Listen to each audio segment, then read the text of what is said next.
Bonjour et bonsoir à tous. Nous vivons dans un monde de subversion, d'illusions et de mensonges.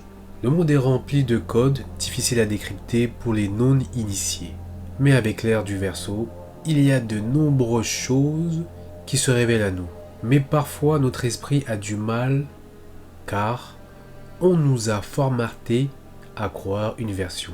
Oui, la version officielle. La légende voudrait que nous soyons tous africains, tous les mélanodermes sur la même bannière, le panafricanisme. Sauf peut-être pour les aborigènes d'Australie ou ceux de la Tasmanie. Eux, ces gens-là, personne ne vient les saouler avec le panafricanisme. Mais nous, les Caribéens, nous ne pouvons pas être des aborigènes des Amériques. Non, c'est pas possible. On est obligé de faire partie de la grande famille africaine. Je le dis assez souvent, nous vivons dans un monde de mensonges et rempli d'impostures. Tout a été inversé. Ce qui me révolte, c'est de voir certains de mes compatriotes caraïbéens tomber dans ce piège du panafricanisme. Oui, j'ai bien dit le panafricanisme. D'ailleurs, le mot panafricanisme est composé en deux parties. La première partie, c'est pan, et après, africain, Afrique, africanisme. Intéressons-nous au préfixe pan. Mais avant de commencer, il est important d'avoir la bonne prononciation. Si tu dis pan, tu vas tomber sur une définition sans aucun intérêt. Nom masculin, grand morceau d'étoffe, partie flottante ou tombante d'un vêtement.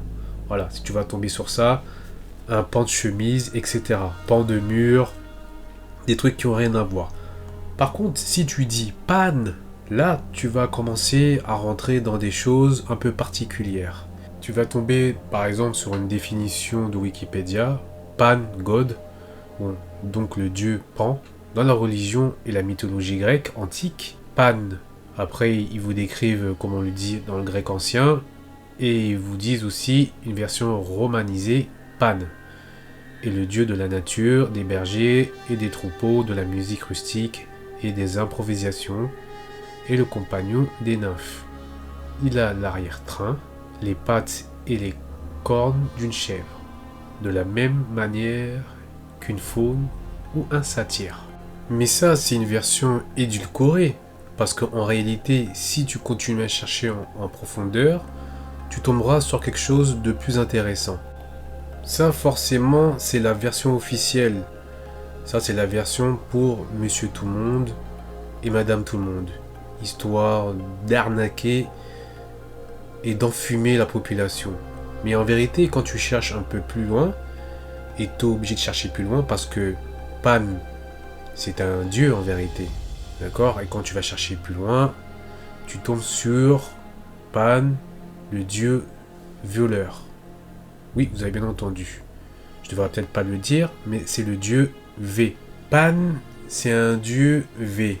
Et c'est un être mi-homme, mi-bouc. Son buste, c'est le buste d'un être humain, et ses membres inférieurs, celui d'un bouc. Et quand on connaît un peu le symbolisme, on sait aussi que le bouc représente le diable, le démon. Donc moi, au final, à force de recherche, pas très compliqué, je suis tombé sur Google, je suis tombé sur le journal d'une démologue. Et voici les descriptions du dieu Pan en tant que démon. Je vous laisse le plaisir de lire.